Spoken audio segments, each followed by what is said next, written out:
Un saludo, buenas noches. Buenas noches, profe. Buenas Buenas, noches. buenas. ¿Cómo Buenas se noches, encuentran? profe. ¿Cómo van? Profesor, compañeros, buenas noches. Buenas noches. Bueno, Bien, sí, ¿cómo se señor. encuentran? Bien, bien. Bien, profe. Gracias a Dios ahí. Bien, juicioso. ¿Todavía bien? Bueno, vamos a esperar que terminen de ingresar los compañeros. Sí, profe, que todavía bien. ¿Qué pasó?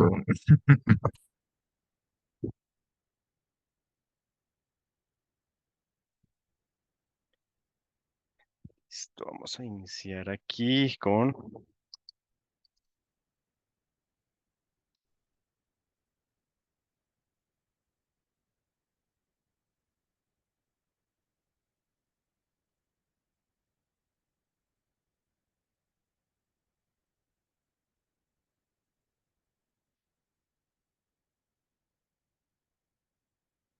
Dieciocho.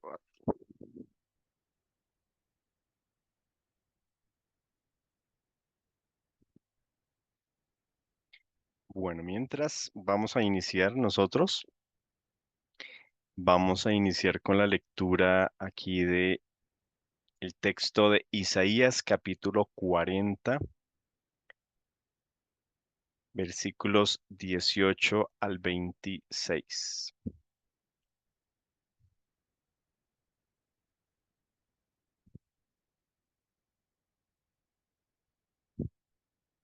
Vamos a pedir una lectora o un lector. Isaías capítulo 40, versículos 18 al 26. Y aquí lo tenemos en versión nueva traducción viviente.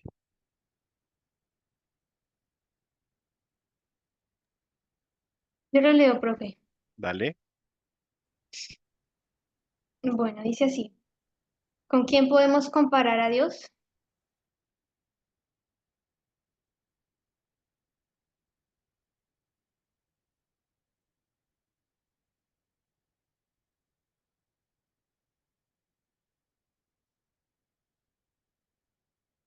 Uy, se nos congeló Sara. Se quedó reflexionando. Arrebatamiento. Es que Sí, es se una quedó pregunta pensando. muy, Una muy, pregunta muy fuerte. muy profunda. Así es.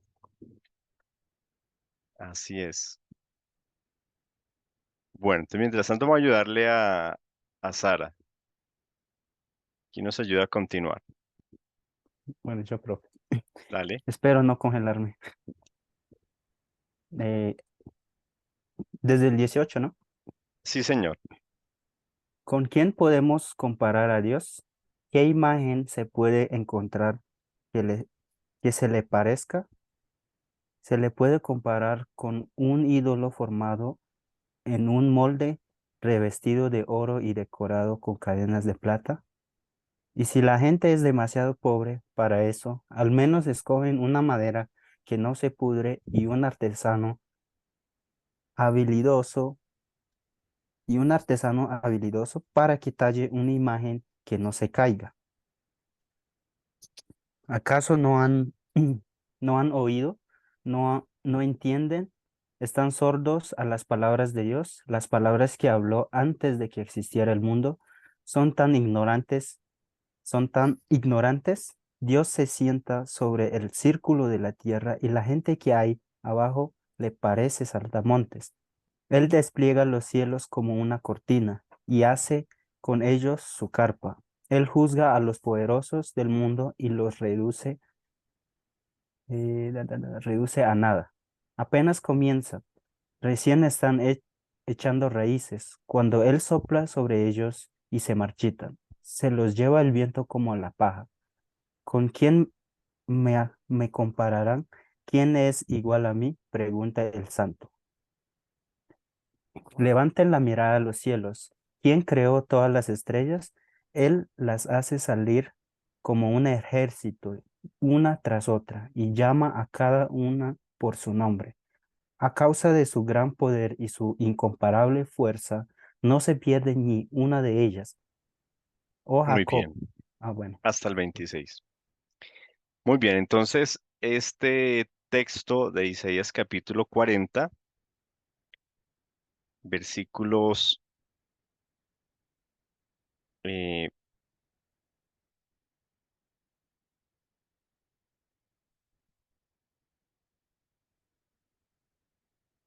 18 en adelante, que pertenece al segundo Isaías. Segundo Isaías. Recuerden que el primer Isaías va hasta del 1 al 39, capítulo 1 al 39, y ya del 40 inicia el segundo Isaías. Entonces, en esta versión del segundo Isaías, que es un texto posiblemente que se escribe en el exilio, se está reflexionando precisamente acerca de quién es Dios. Y esa reflexión continua acerca de que es complejo, este Dios de los israelitas es tan complejo que el ser humano, digamos, en este momento, lo que se está relatando, no tiene otra manera como tratar de plasmar eso que con un ídolo, tratando de darle forma. Más sin embargo, el pasaje, ¿cierto? El profeta reflexiona y dice que Dios es mucho más, mucho más. Entonces, de eso vamos a hablar un poco en la noche de hoy. Quién es Dios? Ya vimos algunas cosas del nombre de Dios, pero ahora la idea es que podamos reflexionar a partir de la experiencia bíblica, a partir de ciertos pasajes, pues teológicamente cómo entender también la idea de Dios. Entonces, para ello, pues vamos a mirar a recordar algunas cosas básicas de teología propia. Teología propia o teodicea es la parte de la teología que se encarga del estudio acerca de la persona de Dios, ¿no? Y tenemos que decir que realmente nosotros como cristianos, ¿cierto? Y nuestra teología parte de un presupuesto. Nosotros partimos del presupuesto de que Dios existe, de que Dios es. Es decir, el cristianismo no parte de las pruebas para demostrar la existencia de Dios o el proceso a través del cual se creó Dios. No, la Biblia, la teología tiene como punto de partida el mismo punto de partida de la Biblia en Génesis 1:1. La teología acerca de Dios tiene el mismo punto de partida que la teología detrás de la Biblia en el primer versículo. Porque Génesis 1:1, ¿cómo dice? En el principio creó Dios los cielos y la tierra. Muy bien. Fíjense que en el relato mítico de Génesis no inicia explicándonos cómo se originó Dios o quién creó a Dios, sino que da por sentada la existencia de Dios. Entonces nosotros tenemos que ser conscientes como teólogos que partimos de un presupuesto y es que para nosotros Dios existe. Ya luego, más adelante, en otro momento, ¿cierto? Desde la apologética vendrán las pruebas para demostrarle a los seres humanos la existencia de Dios. No, no son pruebas para demostrar que tenemos razón y que Dios existe. No, para demostrarle a quienes tienen preguntas acerca de ello que Dios existe. Pero nosotros partimos de ese presupuesto. Dios existe. De hecho, como les digo, la Biblia también lo hace. Ahora, eso tiene unas implicaciones para la Biblia, pero también tiene unas implicaciones para la teología. Entonces, aquí estos pasajes que vamos a leer a continuación nos ayudan a entender un poco esas implicaciones, ¿no? Entonces, ya leímos Isaías 40, una parte, desde el 18 al 26, que es un pasaje que nos dice, bueno, es difícil comprender la grandeza de Dios. ¿Con qué se puede comparar? Entonces ya ahí entramos con un problema y es que este Dios que nosotros decimos que existe, no hay algo conocido con lo que nosotros podamos hacer comparación de él. Y miren que la Biblia a través del Antiguo Testamento da cuenta de ello, porque el Dios israelita no tiene nombre, no tiene forma, no tiene un lugar fijo de adoración, bueno, más adelante en el templo, no acepta sacrificios humanos, es un Dios muy diferente. ¿Qué dice? Vamos a leer estos pasajes, ayúdenme ustedes. Jeremías 10, capítulo 10, versículos 10 al 11, Salmo 138, Primera Timoteo 6:16 y Colosenses 2:3. Entonces, ayúdenme ustedes con esas lecturas. Jeremías 10 y 11. Sí, señora. Pero el Señor es el Dios verdadero. Él es el Dios vivo y el Rey eterno. Ante su enojo tiembla la tierra y las naciones son impotentes ante su indignación. Así les diréis, los dioses que no hicieron los cielos ni la tierra perecerán de la tierra, perecerán de la tierra y de debajo de los cielos. Muy bien.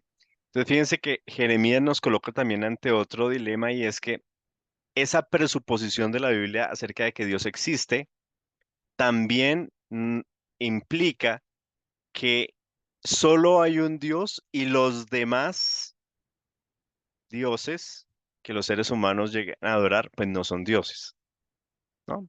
Digamos que para nosotros eso es como obvio, pero es un problema, porque luego, ¿cómo vamos a entrar en diálogo con otras religiones? Entonces, para el diálogo con otras religiones, eso es un problema, porque no podemos considerar, ¿cierto?, a los dioses de las otras religiones iguales a Dios. ¿Por qué? Porque la presuposición bíblica es que solo hay un Dios, y es el Dios revelado en la Biblia, que los judíos le llamaron Yahvé, Elohim, ¿cierto? Pero pues él es mucho más que un nombre, pero es el Dios que se ha mostrado o se ha dado a conocer en la Biblia. ¿Qué dice Salmos 138:6? Dice, porque Jehová es excelso y atiende al humilde, mas al altivo mira de lejos. Bueno, ¿qué problema ven ustedes ahí para llegar a entender o conocer a este Dios a partir de ese versículo?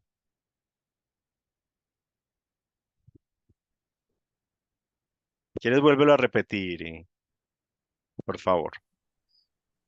Porque Jehová es excelso y atiende al humilde, mas al altivo mira de lejos. ¿Qué problema ven ustedes ahí para ese acceso al conocimiento de este Dios? El excelso, profe. Excelso es muy elevado, alto, eminente. Ok, muy elevado, alto, eminente, sí. Pero ahí hay un problema en ese versículo. Y Se que no da se a acerquen, conocer. Sí, exacto, sigue. si tienen que ser humildes para acercarse a él. De lo contrario, no se va a tener una buena relación con él o no se conocerá de la manera correcta. Entonces, de parte del ser humano también hay una implicación, ¿cierto?, en el acercamiento. De haber una actitud, una disposición también de parte del ser humano, ya vamos a ver.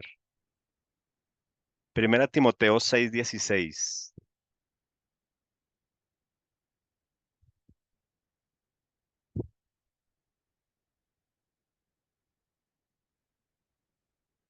El único que tiene inmortalidad, que habita en la luz inaccesible, a quien ninguno de los hombres ha visto ni puede ver, al cual sea la honra y el imperio sempiterno. Amén. Muy bien. ¿Qué se dice de Dios ahí? Que nadie lo ha podido ver, no, o sea, ninguno de los hombres lo ha visto, ni puede verlo tampoco. Exactamente. Entonces, fíjense que nos coloca también un problema, una implicación frente al acceso del conocimiento de Dios. ¿Cómo conocer, cómo acceder a alguien que nadie ha visto? que nadie sabe cómo es, que es excelso, ¿cierto? Que está mucho más allá de nosotros, pero que decíamos está asequible también. Colosenses 2:3. En quien están escondidos todos los tesoros de la sabiduría y del entendimiento. Muy bien. Y del conocimiento, perdón. Y del conocimiento. Ahí está hablando de Cristo, en Colosenses 2:3, está hablando de Cristo específicamente, pero en todo el capítulo 1 y capítulo 2 para decirnos que todo lo que es Dios, todo eso que es inaccesible para nosotros, está condensado en la persona de Jesús. En Él están escondidos todos los tesoros del conocimiento y de la sabiduría, hablando también de Dios. Todo lo que es Él, ¿cierto? No está en un libro, no está ni siquiera en la Biblia, vamos a ver más adelante, en una persona.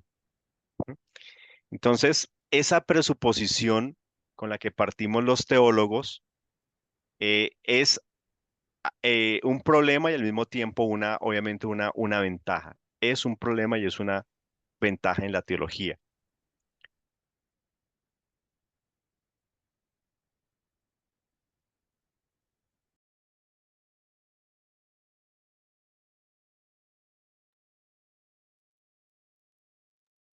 No sé, no lo escucho, profe, no sé si soy yo solamente. No lo Ya, ya, escuchamos.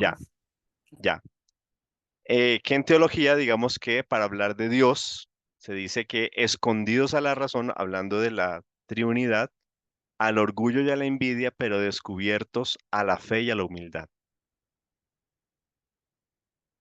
Es decir, que el acceso al conocimiento de la divinidad, porque partimos del hecho de que existe una divinidad, al que llamamos Dios, por el testimonio de la Biblia, que es nuestro medio, es la mediación que nosotros utilizamos, la revelación, dice que la actitud de parte del ser humano para poder acceder a eso que está más allá, que es tan grande, que es tan superior, que es tan inalcanzable, no es como nosotros pensaríamos al que más estudia, al más inteligente solamente, ¿cierto?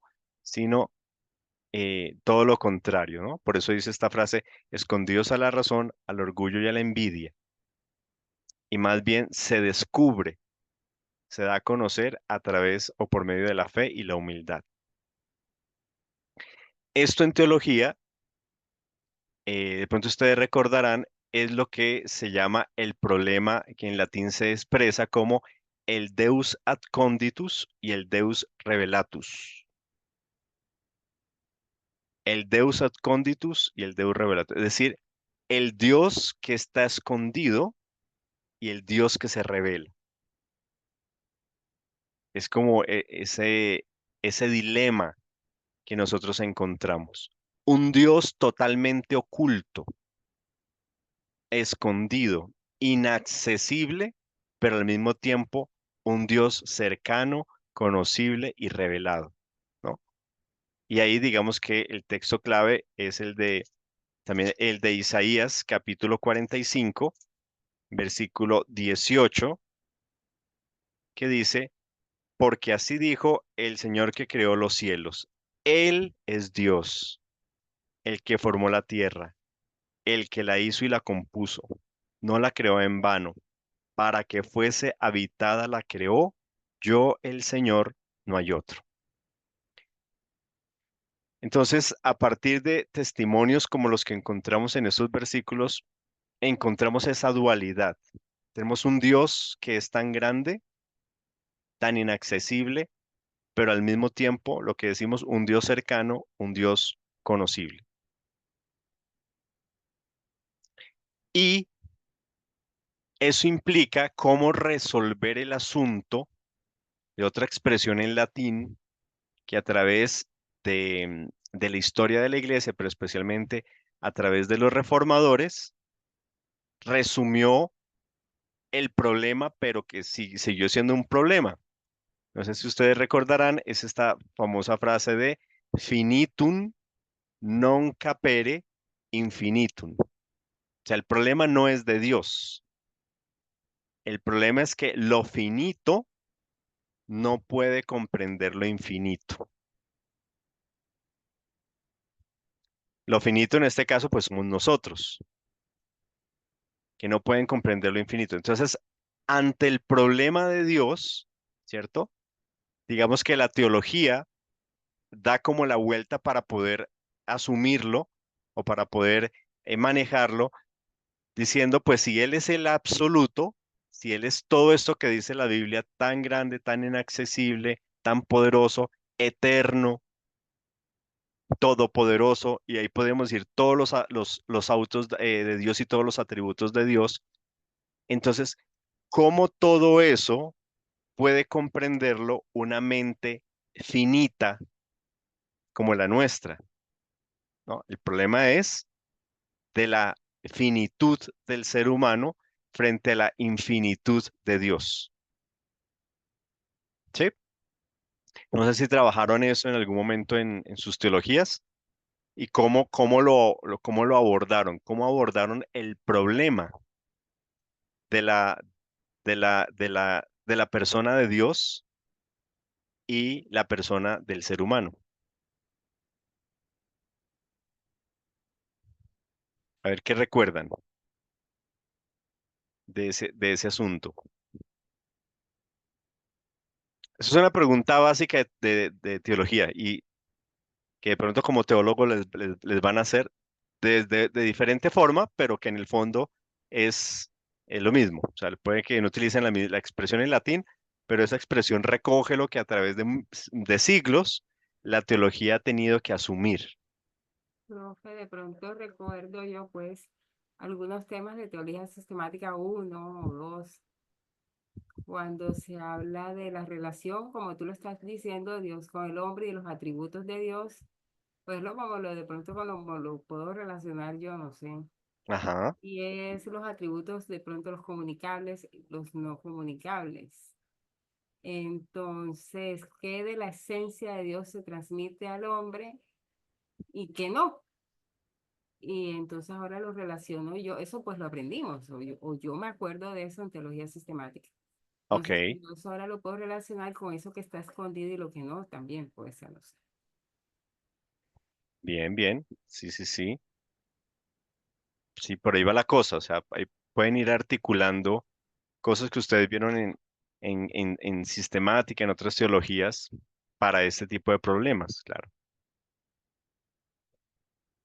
Entonces, esto, digamos, más allá de lo que estábamos viendo del nombre de Dios, aquí ya es frente a la persona de Dios. Todos estamos de acuerdo de que existe una divinidad, ¿cierto? A la que llamamos Dios, que para nosotros hemos optado por la postura o hemos optado por la línea, ¿cierto? Por creer que este Dios, esta divinidad, es una divinidad triuna, a que llamamos Dios Padre, Dios Hijo y Dios Espíritu Santo, ¿cierto? Porque esa es la vinculación que nosotros le hemos hecho y desde ahí partimos nosotros pues para hacer nuestra reflexión, ¿cierto? Un Dios trino, ¿cierto? Por eso nos llamamos trinitarios, cristianos trinitarios, habrán otros que son unicitarios, pero nosotros tenemos una filiación desde esta perspectiva trinitaria. Entonces, ¿cómo nosotros abordamos a este ser que para ser Dios tiene que ser todos estos absolutos y que nosotros no podemos, digamos, por nuestra limitación, poderlo comprender? Si nosotros pudiéramos comprender absolutamente todo lo que es Dios, pues entonces nosotros seríamos también Dios, ¿sí? Solo un ser igual a Dios podría comprenderlo totalmente. Pero nosotros hablamos que somos seres limitados.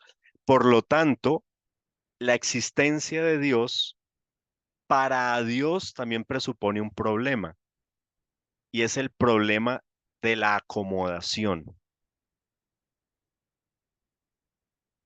Es decir, aunque Dios nos ha creado y nos ha creado a su imagen y semejanza, eso no quiere decir que nosotros somos iguales a Dios, ni en atributos, ni en eternidad, ni en ser seres espirituales, pues obviamente no lo somos. Nosotros tenemos un cuerpo físico. El físico ya nos pone una limitación en espacio-tiempo, en esta realidad en la que nosotros vivimos, ¿cierto? Entonces, nosotros no somos omnipresentes, porque estamos con un cuerpo que nos limita para ello. Entonces, para Dios también presupone un problema y es el problema de la acomodación. Dios ha decidido acomodarse a nuestra limitación.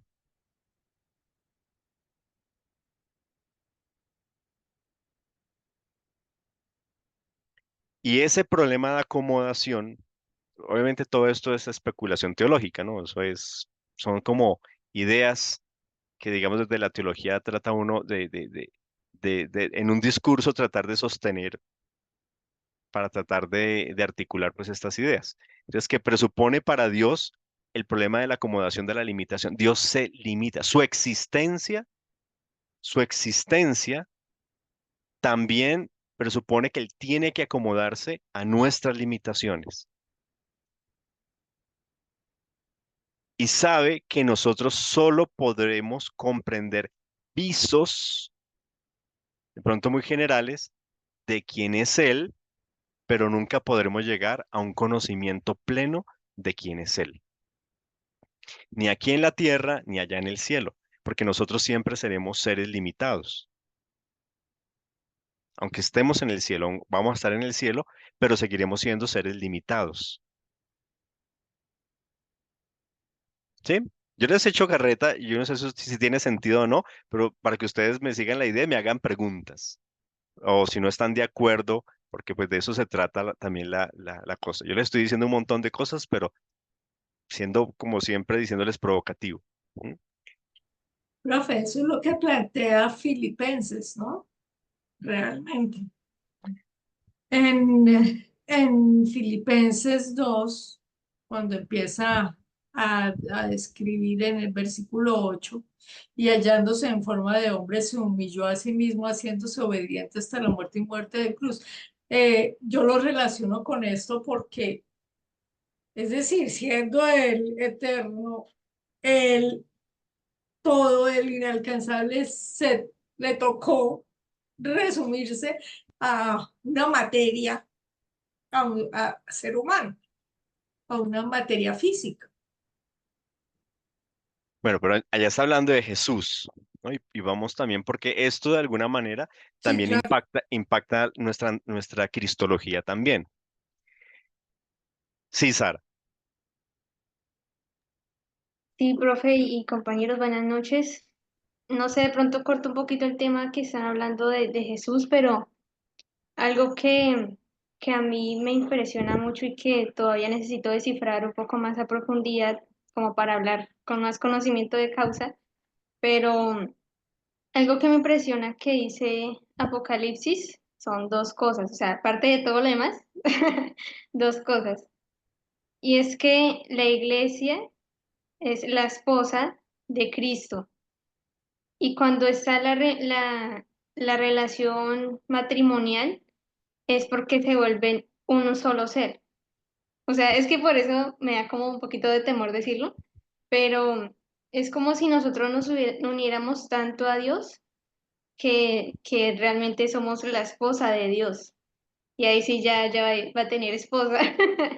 Y esa esposa, pues es la iglesia de Cristo, sí, la esposa de Cristo. Esa unión creo que es un misterio todavía, porque no hemos experimentado al 100% cómo se realizará. Cuando me pongo a pensar en eso, yo digo qué cantidad de gente que está en el cielo, que es salva, cómo todos nos vamos a casar con Dios o desposarnos con Él. Eso es demasiado para mí, o sea, como que no lo llego a entender muy bien, pero bueno, es algo para meditar, como esa autoridad, esa posición que tenemos en Dios. Somos hijos de Dios, pero también vamos a ser es la esposa de Cristo y de hecho ya lo somos como iglesia, pero falta sí, lo que tiene que pasar, los sucesos que menciona en Apocalipsis. Y lo segundo es que hay un versículo que dice: al que venciere, yo le daré que se siente en mi trono, como el Padre me ha sentado en su trono. Y yo digo, uy, eso es demasiado. O sea, una de las razones por las cuales Lucifer cayó y fue expulsado del cielo era porque quería tener un trono al lado de Dios. Y Dios no lo aceptó y lo rechazó, o sea, totalmente desaprobado, pero nos está diciendo a nosotros que nosotros nos vamos a sentar en el trono de Dios y eso ya es demasiado para mí, o sea, vuelvo y lo digo, pero eso me hace pensar cómo Dios nos, o sea, eso es muy profundo para mí, pero me hace pensar cómo nosotros vamos a tener una revelación más profunda de Dios, que vamos a tener esa autoridad tan grande de alguna manera estar tan conectados con Dios que no sé cómo se realizará eso, pero casi que iguales a Dios, o sea, para mí, casi que iguales a Dios porque por la unión matrimonial con Dios y por tener esa autoridad de Dios de sentarnos en el trono con Él. Y no solo el hecho de sentarse en un lugar, es que el trono representa también la autoridad. Y claro, eso me impacta muchísimo que esa unión Dios la haya establecido así y que haya sido Él el que nos quiere ver así. O sea, nosotros no nos postulamos para eso, Él fue el que nos lo dio. Entonces, eso me impresiona mucho, profe, y que lo quería resaltar. Gracias. Muy bien, muy bien. Claro, estas ya son las imágenes y las analogías, ¿cierto? Que encontramos y comparaciones de estas verdades eh, que precisamente vamos a verlo ahorita dentro de la categoría de misterio. Sí, Mercedes. Gracias, profe. Lo que estaba diciendo al principio acerca de cómo identificarnos con Dios o cómo se identifica pues el ser humano con Dios también, eh, eh, lo relaciono con, con la creación del ser humano a su imagen y semejanza y conforme a su semejanza, pero específicamente en el tema o en el atributo de la libertad. El hombre, y pensaría yo que eso respondería en principio y en fin también a la cantidad de cuestionamientos que hacen pues las personas cuando hablan de que por qué suceden las cosas, por qué si Dios existe, o por qué si existe un Dios, por qué el hombre hizo esto, por qué se aborta o por qué se mata. Entonces, parece una pregunta, parece una respuesta obvia o parece una respuesta de cajón, pero si uno de pronto analiza un poco profundamente, uno se da cuenta que ahí está la raíz de todo y es que Dios en su dilema y acomodación incluso quiso atribuirle al hombre en su creación esa característica excelsa y es la de la libertad. Ok. Y entonces ahí radicaría de pronto la respuesta para todo eso. Ujú. Sí, muy bien. Sí, todos esos elementos van hacia allá. Porque piensen en eso, ¿no? En cómo hizo Dios para acomodarse a la limitación del ser humano. Porque aunque lo crea a su imagen otra vez, ser imagen y semejanza no es ser igual, que sería imposible, ¿no? Es imagen y semejanza, ¿cierto? Es decir, va a tener cierta capacidad o va a tener unas capacidades para ciertas cosas. Pero ¿cómo Dios soluciona el problema de la acomodación, de la limitación del ser humano? ¿Cómo es que se acomoda para que el ser humano entonces pueda acceder a él? Qué medios podría usar para que el ser humano en su limitación pudiera acceder a él o pudiera conocer algo de él?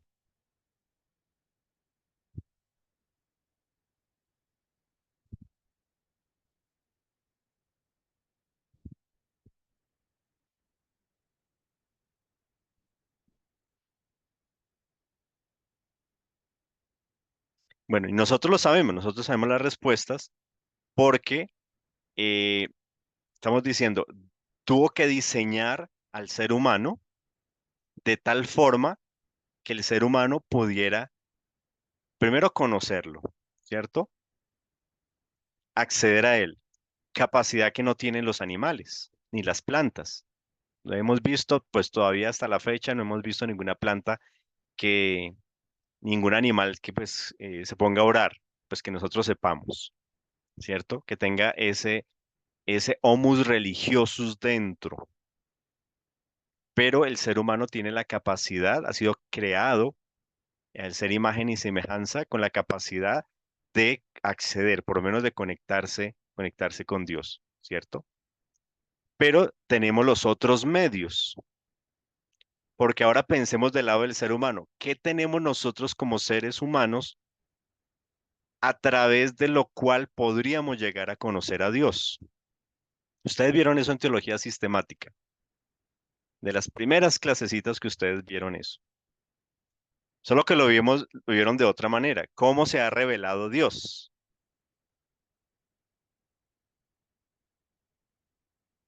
Ustedes lo vieron sin las preguntas. De una enteraron a ver, Dios se ha revelado y entonces está la lista de cosas. Dios se ha revelado a través de, De su escritura, de la naturaleza, de entonces, número uno, a través de la creación. Muy bien. la creación. Entonces, el diseño de la creación, ¿qué le comunica al ser humano?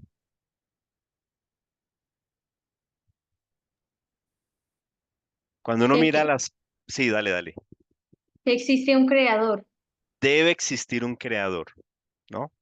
Debe haber alguien que diseñó eso tan perfecto. Bueno, lo que va quedando de lo que Dios creó, porque se ha acabado mucha cosa y hemos extinguido mucha otra.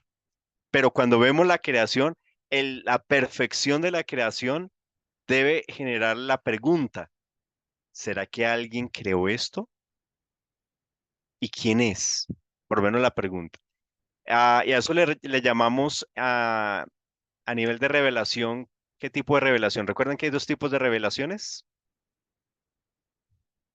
General, La general, muy bien, Sí, señor. muy bien. ¿Esta revelación general puede salvar al ser humano? A ver, ¿qué se Depende, acuerdan? depende.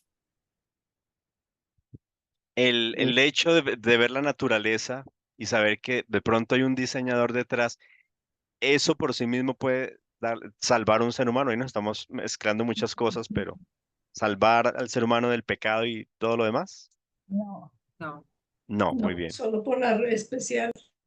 muy bien. Pero es un medio de revelación. Otra revelación general tenemos?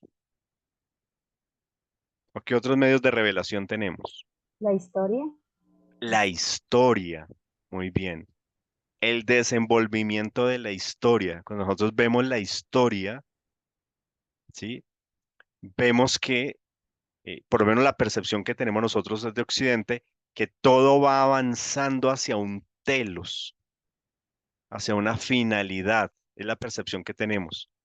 Nosotros en Occidente no tenemos la percepción de una historia circular, como que todos son ciclos, ciclos, ciclos de muerte, nacimiento, encarnación, muerte, nacimiento, reencarnación. No tenemos esa percepción. Otras partes del mundo sí. Nosotros vemos que la historia como que se va tejiendo y va avanzando hacia algo. Bien. ¿Qué otro medio de revelación hay? la revelación progresiva es la misma, ¿no? Bueno, esa estaría dentro de la revelación especial. Entonces, ¿cuáles son los dos medios de revelación especial? La escritura, La escritura. Muy bien. Entonces, número uno es la escritura, la palabra de Dios, ¿cierto? sí, Que está contenida en la Biblia, decimos. Y allí, ¿cierto? En la Biblia tenemos cómo Dios, a través de todas esas historias y todos esos sucesos, esos devenir de la historia y vicisitudes y avatares del pueblo de Israel, ha dejado un mensaje para darse a conocer a los seres humanos. En la conexión de Dios e historia, en el encuentro de Dios e historia, en el pueblo de Israel. Y decimos que esa experiencia registrada ahí comunica de manera especial, ya ahí sí, atributos, cosas muy particulares de Dios. Pero ojo, la revelación general nos puede dar a conocer plenamente a Dios, la revelación general en la creación. No, aún la creación es limitada para darnos a conocer totalmente a Dios. La historia, aunque analicemos y seamos muy detallistas en la historia nos puede comunicar todo acerca de Dios. No, No. La Biblia, aunque estudiemos toda la Biblia y nos sepamos la Biblia de pasta a pasta, la Biblia nos puede decir todo lo que es Dios. no, tampoco. No. Entonces miren cómo seguimos con el problema todavía de la acomodación y el problema de la limitación. Ni la revelación, ni la creación, ni la historia, ni aún la Biblia pueden llegar a darnos a conocer plenamente a Dios. Entonces decimos que por eso se requería una revelación aún más especial. Entonces ahora sí, como muy buenos evangélicos, nosotros sabemos que esa revelación especial, ¿dónde está? ¿Quién es? Cristo. Es la persona de Cristo, ¿cierto? De Jesús.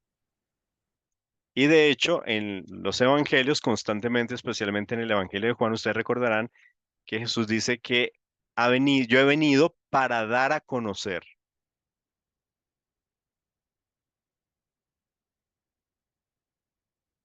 Pero ahí entramos a otro problema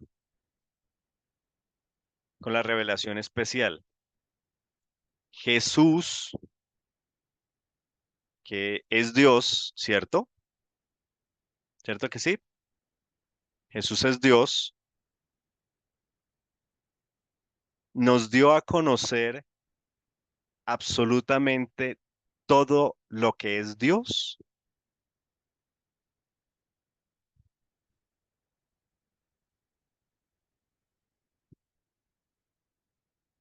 Claro, ustedes dicen, uy, eso es de pensar con cuidado, ¿cierto? Porque pues estamos acostumbrados que todo lo que digamos de Jesús es con cuidado. Pero piénsenlo bien. Jesús nos dio a conocer todo, absolutamente todo lo que es Dios. Yo diría que Dios nos dio a conocer algunos elementos que requeríamos para poder acceder, digamos, a él, pero no conocerlo, no porque seguimos siendo infinitos, volvemos al principio, entonces no podríamos hacerlo, no lo podemos hacer. Josué, muy bien, Doris. Josué, Profe, creo que puede, o sea, él sí puede, solo que por nuestras limitaciones no, no nos puede dar a conocer todo.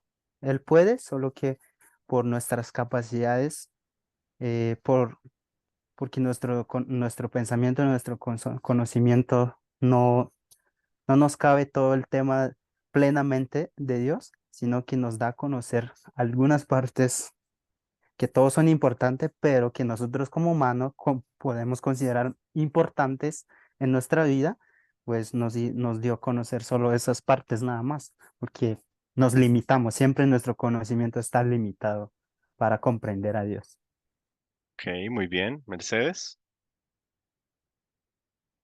Creo que sí, porque en Primera de Corintios, algo que supone Marcos, se te escucha muy entrecortado. ok. Que yo creo que sí, profe, porque en Primera de Corintios 2:16 creo que Pablo responde un poco de eso acerca de la gran pregunta que se hace, pues, siempre a la literatura bíblica para poder responder algo en los Salmos o en Isaías, como veíamos, en forma negativa, pero acá pienso que la respuesta fue positiva, porque ahí mismo está la respuesta. Y es que dice, ¿quién conoció la mente del Señor? Y entonces Pablo dice, más nosotros tenemos la mente de Cristo. Entonces yo pienso que puede ser la respuesta. Ok. Entonces, fíjense que hasta aquí cada uno de los medios de revelación para el ser humano es algo muy grande. La creación, la historia, la Biblia, la persona de Jesús, son cosas muy grandes. O sea, para nosotros son grandes y maravillosas. Para Dios presupone una limitación. La creación, aunque Él la hizo, es una limitación de su poder, porque la creación no es todo su poder. La historia es una limitación porque aunque Dios dirige el curso de la historia no contiene todo el poder de Dios, ¿cierto? Porque Dios podría controlar toda la historia para que todos actuáramos como robots. Mercedes ya lo dijo, pero la historia presupone también de parte del ser humano una libertad que tradicionalmente se le ha llamado libre albedrío, la capacidad de decisión. Entonces, la historia también tiene unas vertientes de decisión del ser humano. Entonces, la historia presupone una limitación también de parte de Dios.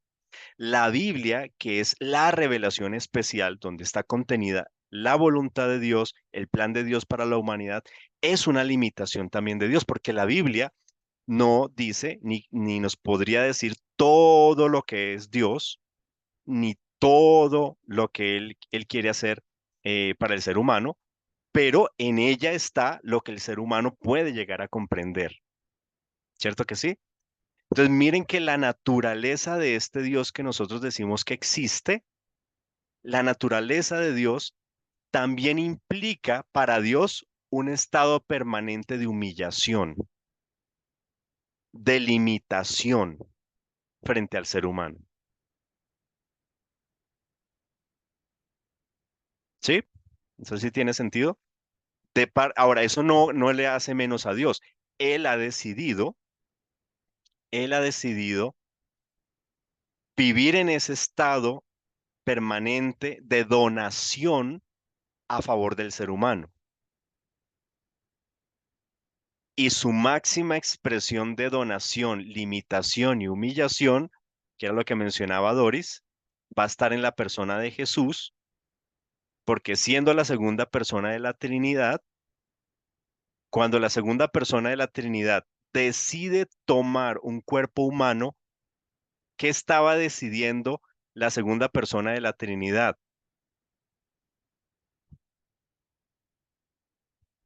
Estaba decidiendo Limitarse. limitarse. Y ahí sí cae muy bien el himno de Filipenses 2, porque para la segunda persona de la Trinidad implicó una limitación. Todo lo que es Él, que es 100% Dios, ahora entrar y enfrascarse en un cuerpo humano, ¿cierto? Como el nuestro, implicó una humillación, una limitación. Humillación no en el sentido de que hizo algo malo, sino humillación por la limitación que eso implicó para la segunda persona de la Trinidad. Entonces lo que vemos es que este Dios, esta divinidad que nosotros hemos venido comprendiendo, que nos hemos venido acercando a Él, tiene una naturaleza dadora, donadora, se dona, se limita, se acomoda, se limita y se humilla a favor siempre del ser humano. Hay algo en esta creación del ser humano, hay algo en el ser humano que a él se dice en teología, le plujo darse a conocer a pesar de las limitaciones que implican para él. Y no solamente en el presente, en el pasado, perdón, no solamente en el pasado, en el presente, sino en el futuro, porque a veces no caemos en cuenta en esto. Pero la segunda persona de la Trinidad tomó la decisión de vivir limitado por toda la eternidad por causa nuestra. Porque aunque Jesús en este momento está en el cielo, ¿cierto? En los lugares celestiales, volvió a la eternidad, a donde él pertenecía, y está con un cuerpo glorificado, decimos nosotros en teología, ¿cierto? En la Biblia. El hecho de ahora estar con un cuerpo glorificado por la eternidad presupone que ha decidido vivir en ese estado de humillación por toda la eternidad por causa nuestra.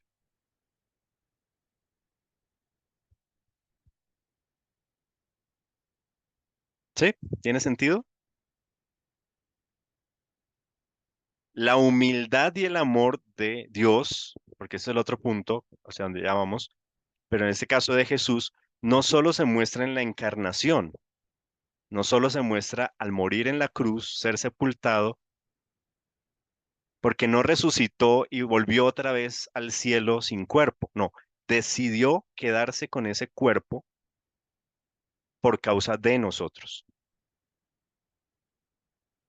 Entonces, en teología es muy importante masticar esto cuando pensamos en quién es este Dios, porque es un Dios que siempre se humilla, siempre se dona, siempre se limita a favor del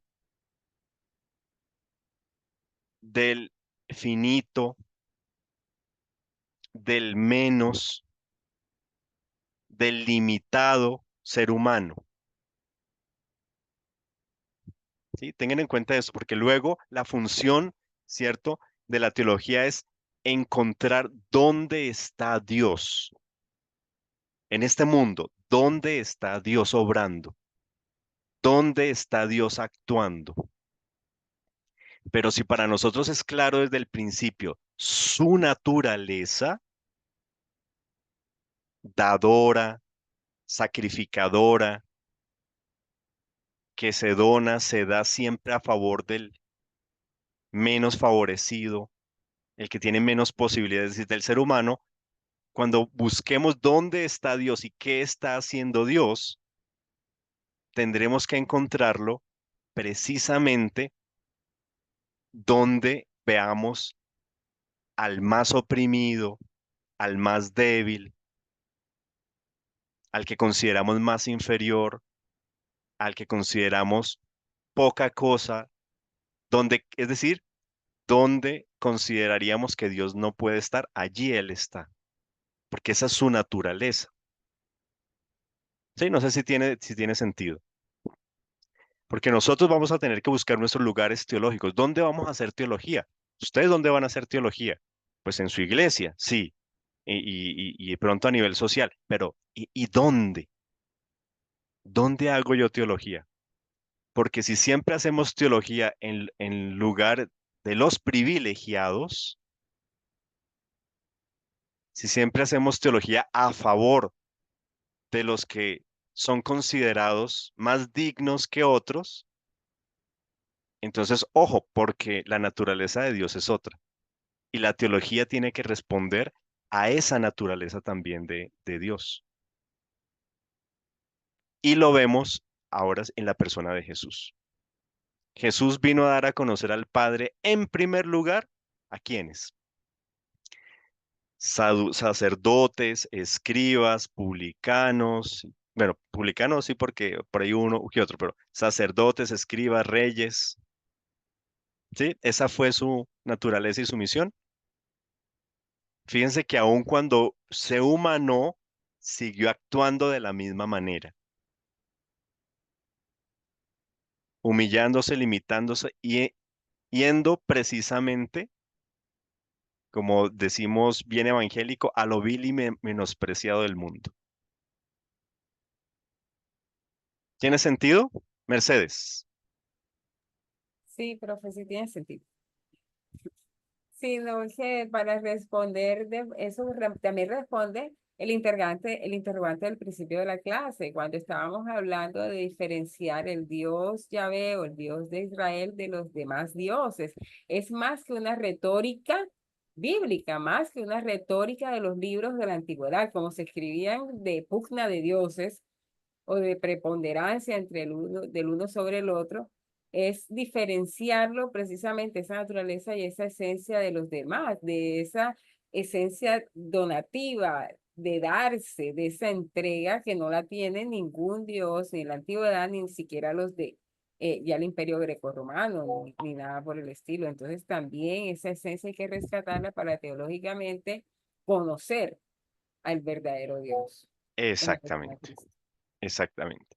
¿Cómo sabemos que este es el Dios y no otro? Entonces, porque en articulación con las revelaciones, la revelación general, la revelación especial, sabemos que el Dios eh, revelado es el Dios que se da, es el Dios que se entrega, es el Dios que se humilla. Y por eso la escritura le llama a eso la locura de la revelación. Primera de Corintios 4:6, la locura de la revelación, el locus revelationis. La revelación es una locura, porque este Dios no se comporta como debería comportarse un Dios, según nuestros criterios, que es lo que dice Mercedes. ¿Cierto? Los que deben humillarse son los feligreses, no un Dios. Súbditos. Los súbditos de ese Dios son los que deben humillarse. Pero no, es este Dios el que se humilla, el que se da, el que se dona, ¿no? Entonces, estamos masticando cosas yo sé que muy básicas de teología, pero es muy importante porque la teología y nuestro quehacer teológico debe estar en coherencia con ello, ¿no? Hoy en día se habla mucho de no hacer teología desde o para lugares y personas privilegiadas. ¿Quiénes son personas o lugares privilegiadas? Digamos, pues, los que ya conocen, ¿cierto? Em, los que más saben, sino que deberíamos hacer teología, o parte de nuestra función teológica es precisamente encontrar quién es el marginado de nuestra sociedad, quién es el invisibilizado o la invisibilizada, el negado, la negada, porque allí muy seguramente Dios está haciendo algo. Y la función de la teología es develar qué está haciendo Dios allí donde creemos que Dios no puede estar haciendo nada. Por ejemplo, qué personas o grupos sociales o donde nosotros diríamos es imposible que Dios pudiera estar o estar haciendo algo. En la cárcel, En la cárcel, por ejemplo, porque la gente que está en la cárcel es ¿qué tipo de gente? delincuentes. Delincuentes que han hecho cosas muy malas, ¿cierto? Y Dios es muy santo. Entonces, si Dios es santo, pues Él no tiene nada que ver con aquellos que son delincuentes, asesinos, violadores, traficantes. Pero si estas personas son eh, lo más vil, entonces muy seguramente Dios está haciendo algo allí. Profe, y Lucas 4:18 también lo dice, el año agradable del Señor a los que están presos, a los que están cautivos, por ejemplo. Exactamente. Por Presos ejemplo, también físicamente, no solamente claro, espiritualmente. no solo espiritualmente, claro que sí, claro que sí. Qué otro grupo? ¿Qué otras personas, por ejemplo?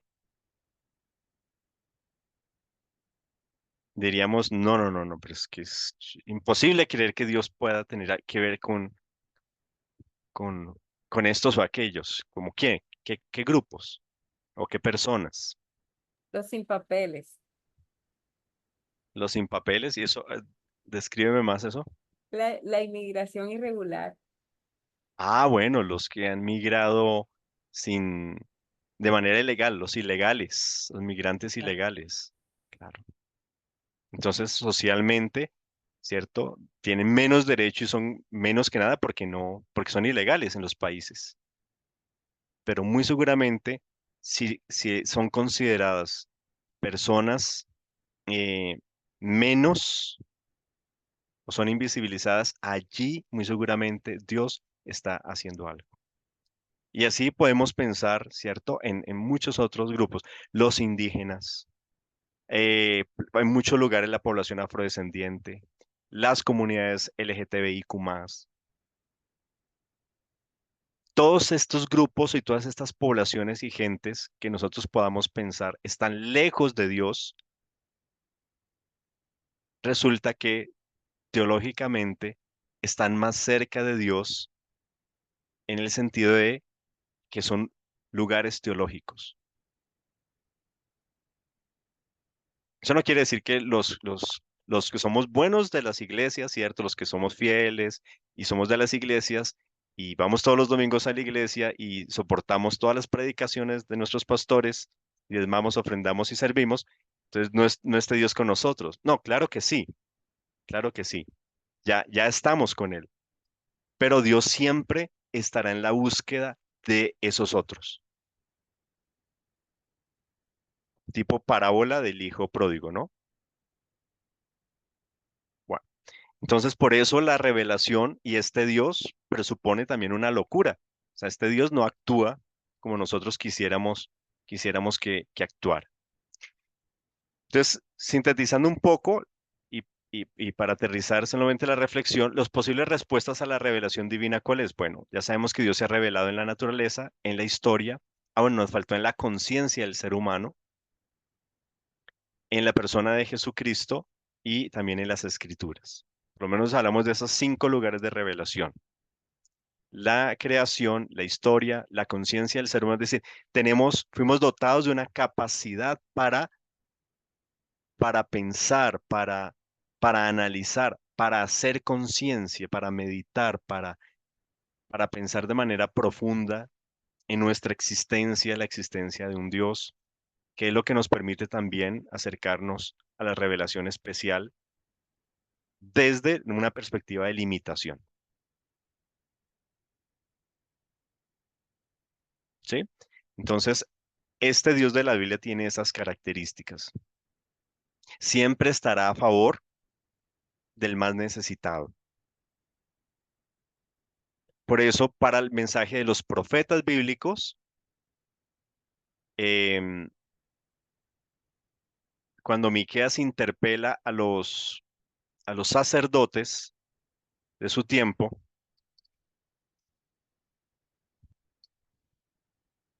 en ese famoso pasaje de, de Miqueas 6:8, vamos a colocarlo acá, Miqueas 6:8, resume muy bien eso también. Miqueas 6:8 lo voy a colocar aquí en esta versión. Y vamos a leer, y si quieren, y miren cómo suena de interesante en medio de la reflexión el pasaje de Miqueas. Miqueas capítulo 6, versículos 6 al 8. Ayúdenme ustedes con la lectura. 6, 7 y 8.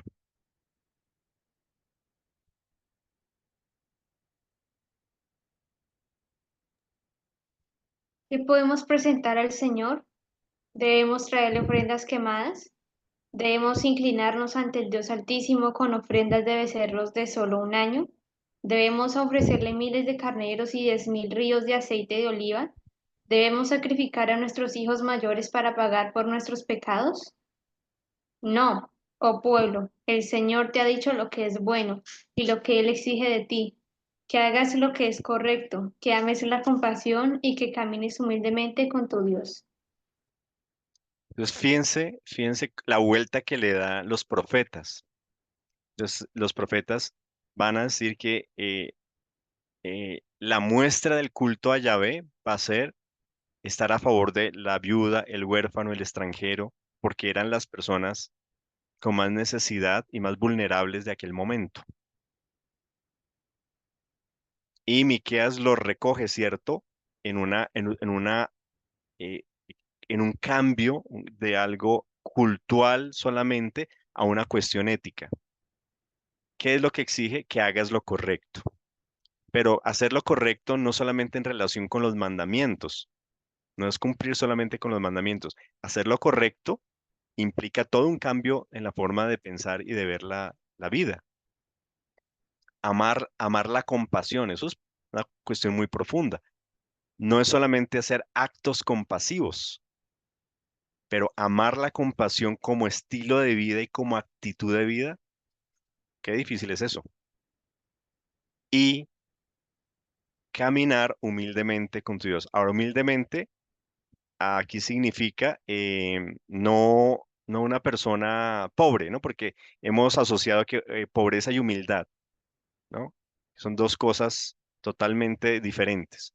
Una persona humilde no necesariamente es pobre y un pobre no necesariamente es humilde. O sea, la pobreza no es señal de humildad, sino que la humildad es una actitud también del interior.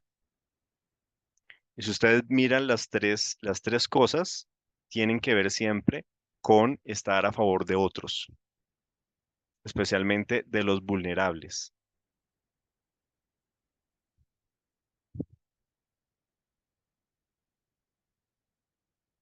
¿Sí? Más o menos.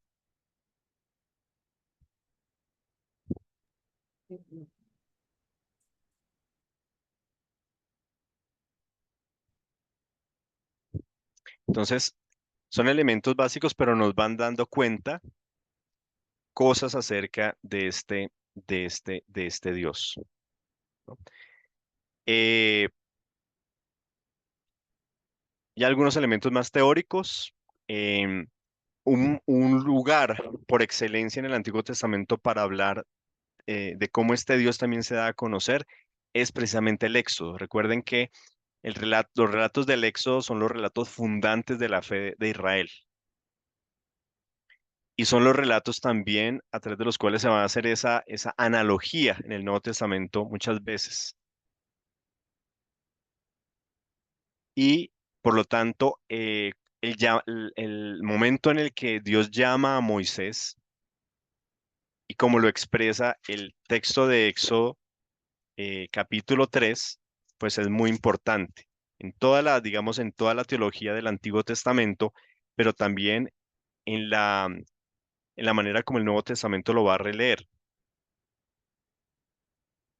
Entonces, si vamos a Éxodo capítulo 3, versículo, versículo 6, 7 y 8. 6, 7 y 8.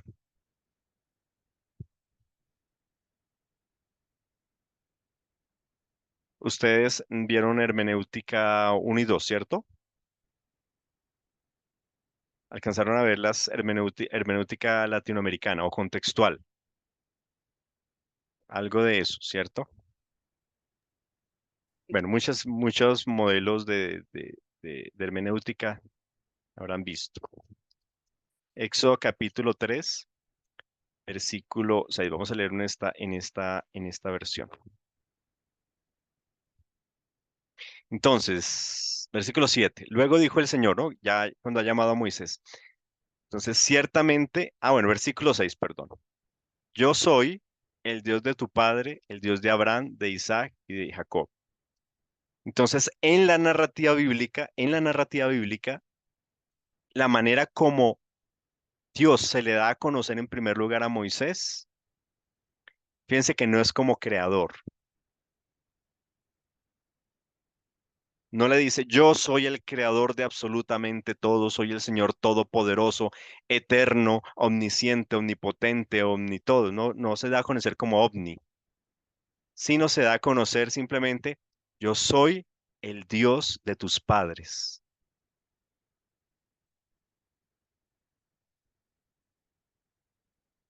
Eso ya da cuenta de la cercanía de este Dios, ¿no? Él puede haber dicho, yo soy el creador de todo, absolutamente todo, pero decide conectar a Moisés con toda una historia, porque es un Dios que se revela en la historia. Pero decir, yo soy el Dios de tu padre, de Abraham, de Isaac y de Jacob, es conectarlos con esa historia. ¿Cuál fue la relación de Dios con Abraham, Isaac y Jacob? Dios los llamó, Dios se dio a conocer a ellos para qué cosa. Para introducirlo en la tierra prometida, ¿no?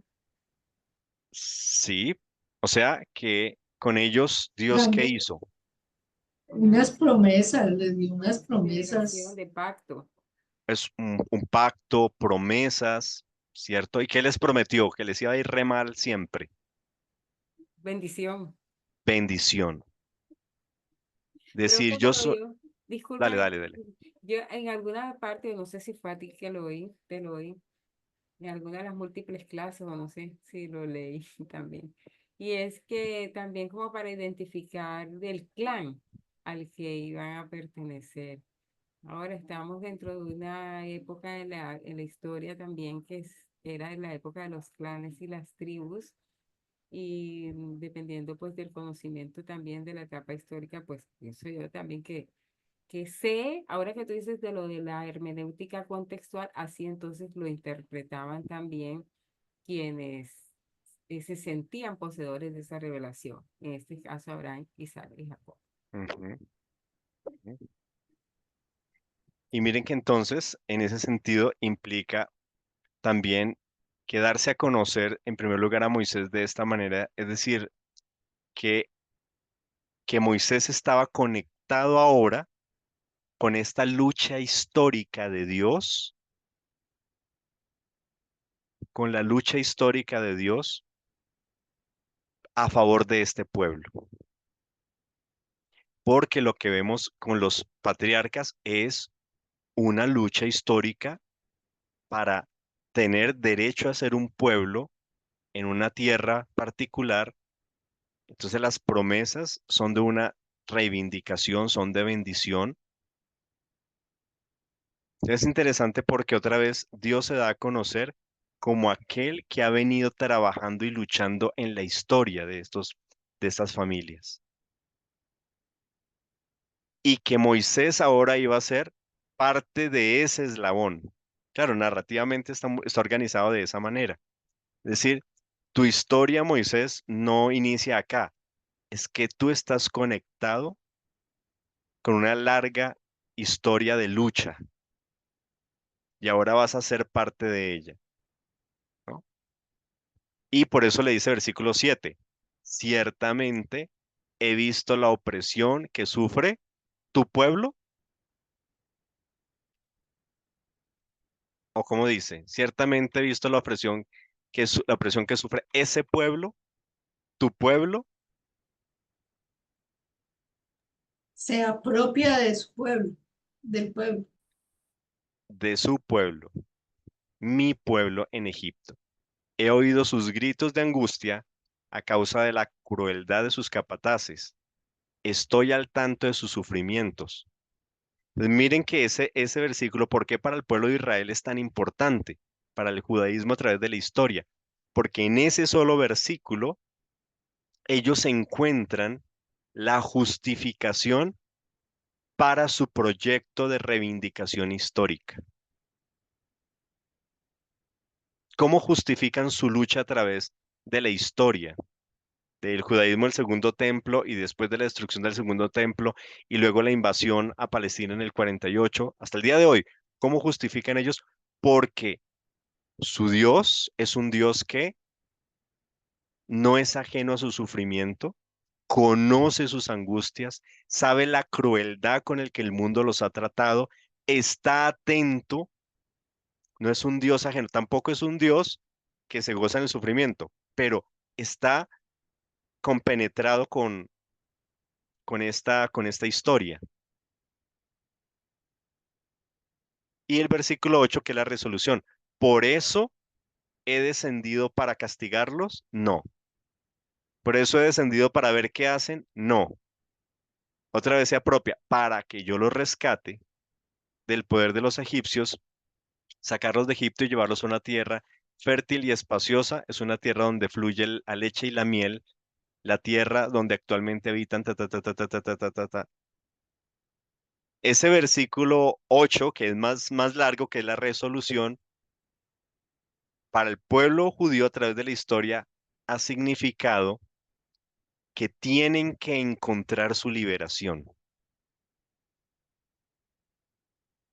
Luchar a través de la historia por su reivindicación es hacer visible que Dios ha descendido para rescatarlos. Luchar por su tierra es llevar a cabo la promesa de que Dios ha prometido una tierra que fluye leche y miel. Luchar y poseer la tierra, aunque eso implique pelear contra el cananeo, el hitita, el amorreo, el fereceo, el heveo, el jebuseo y destruirlos, es hacer realidad las promesas de Dios. Eso es complejo, porque ellos justifican de alguna manera, y a través de la historia lo vemos, Josué, jueces, toda la época de los reyes, ¿sí? Destruir al otro a favor de mi plan. Pero, como les digo, es un texto fundante muy interesante a través de cómo Dios se da a conocer. Es el Dios que libera, bueno, es el Dios que conoce al ser humano y sus angustias, es el Dios que libera, es el Dios que tiene un plan, es el Dios que ha descendido, es decir, que se ha metido en la historia para hacer ese plan. Por eso este pasaje va a ser tan importante en el Nuevo Testamento porque Jesús viene a encarnar esto.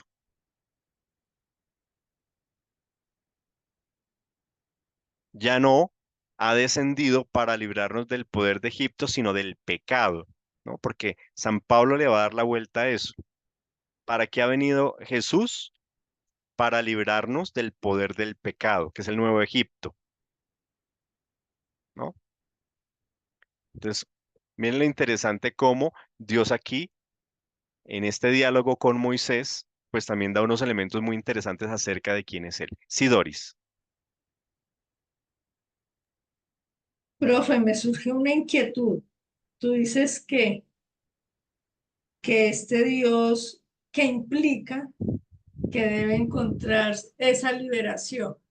¿Qué pasó o cómo se puede llegar a contextualizar este pasaje con la Segunda Guerra Mundial, con todo lo que sufrieron los judíos en esta época, con la cantidad de muertes y el punto a quedar casi como incapacitados?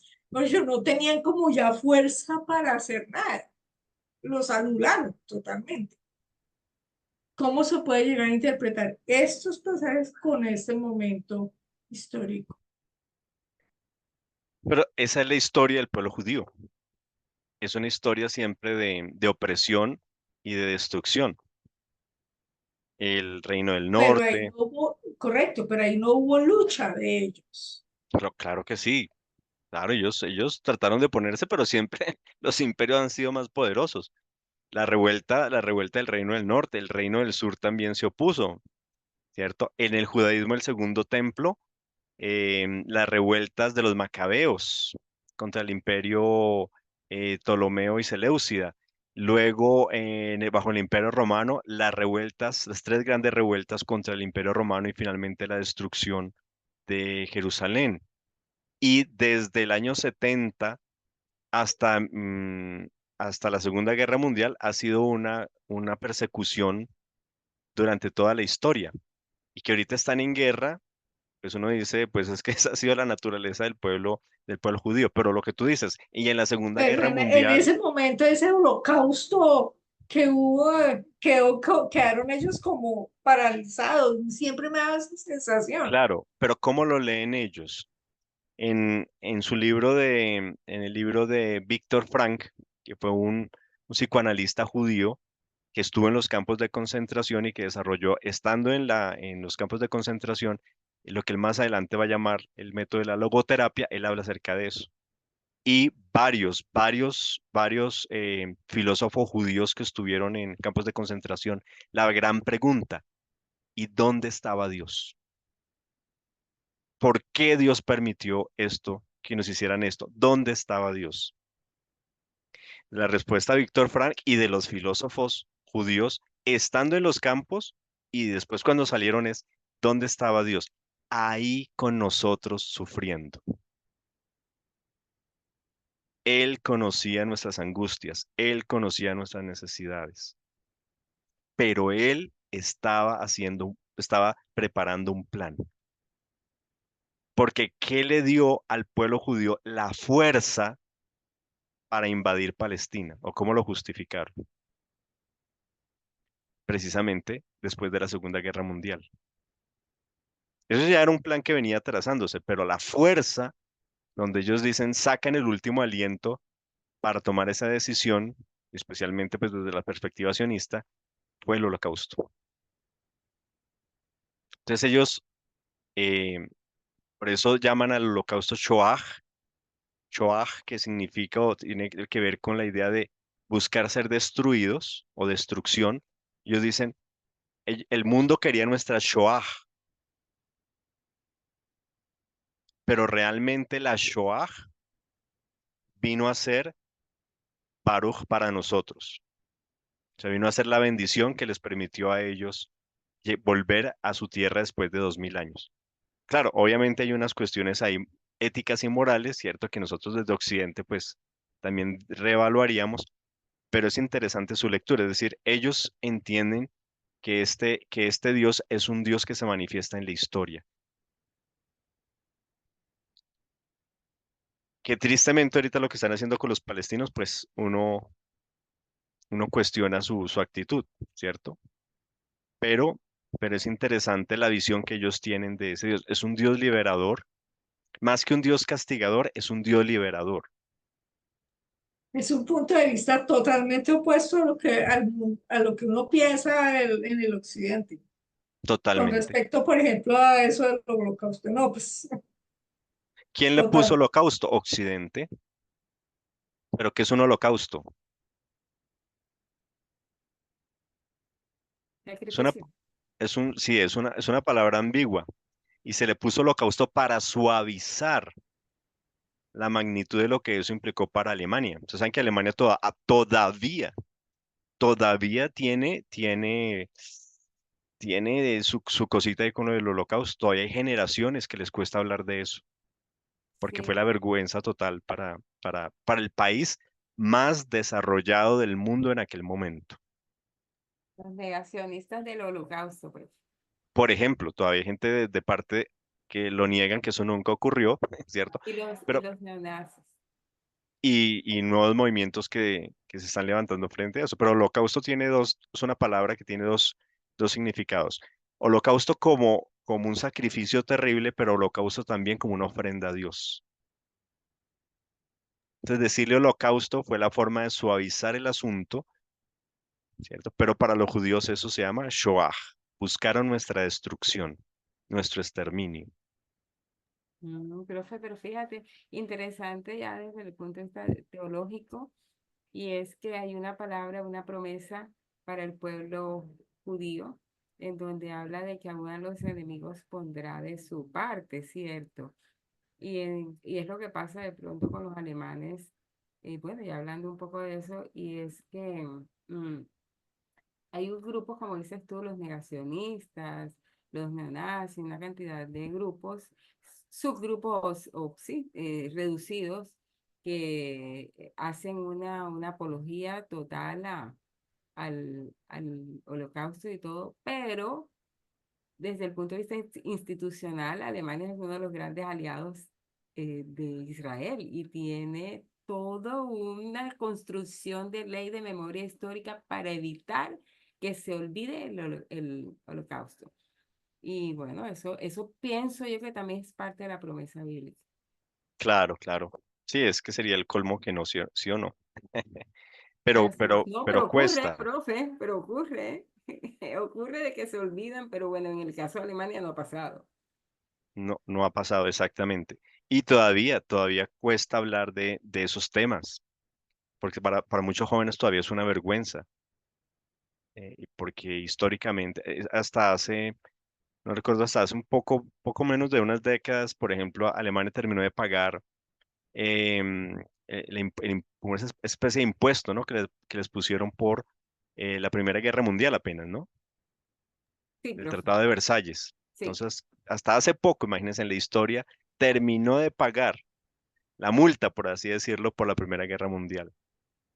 Entonces, así. históricamente todavía eso cuesta, eso cuesta. Así es. Pero otra vez son elementos que nos ayudan a reflexionar en torno a este Dios. Cuando uno piensa en nuestro país y también toda la cuestión del proceso de paz en nuestro país, pues ahí hay unos elementos muy interesantes también. Bueno, bueno, pero escucho a los demás, no vamos a avanzar más, pero escucho a los demás qué piensan de toda esta carreta, ¿no? Saben que la teología tiene que ver también es con reflexionar, pensar, pensar, pensar y mirar pues qué caminos tomamos. Pero, ¿qué piensan los demás acerca de este Dios, el Dios de la Biblia?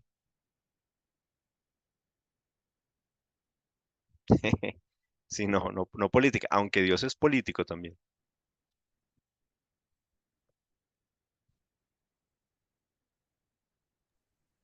¿Qué Profe, piensan los demás? Sí, no sé si lo he escuchado solamente yo, pero creo que, o sea, en algunas iglesias, pues, por ejemplo, no en mi iglesia, pero siempre he escuchado eso de que Dios no se limita, Dios nunca se va a limitar, pero por lo que nos has comentado, de lo que nos has enseñado en esta clase, pues creo que tiene su lógica, ¿no? De que Dios también se limita solamente para darse a conocer a nosotros, ¿no?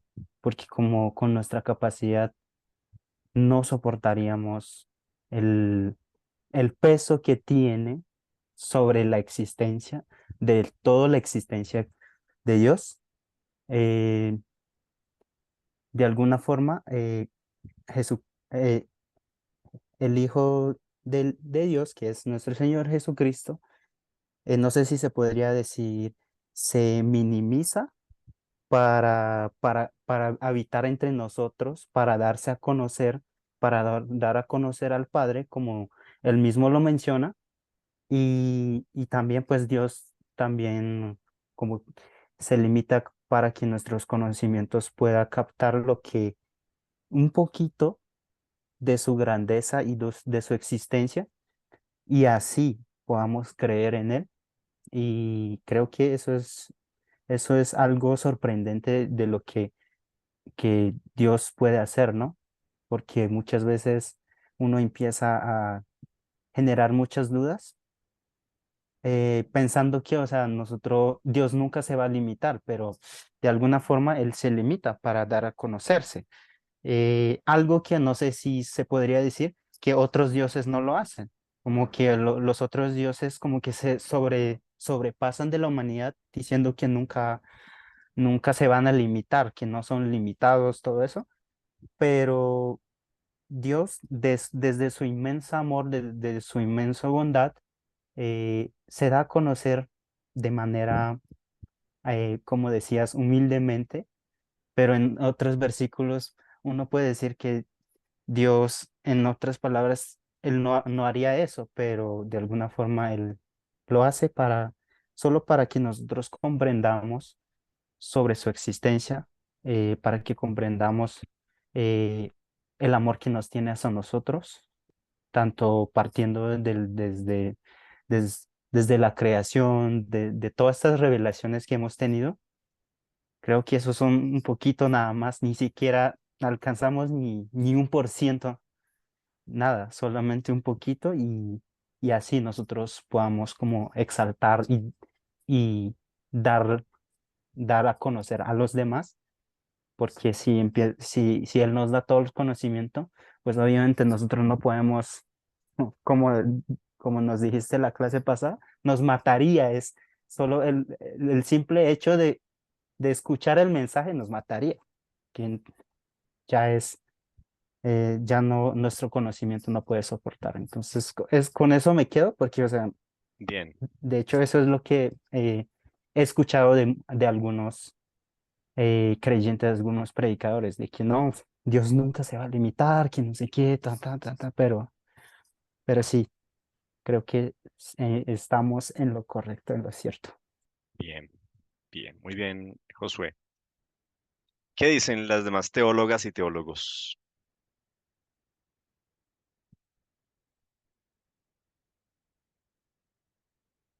Sí, Sara. Profe, algo que a mí me llama la atención de Dios y de su relación con el ser humano es que Él utiliza estrategias pedagógicas para enseñarle a uno.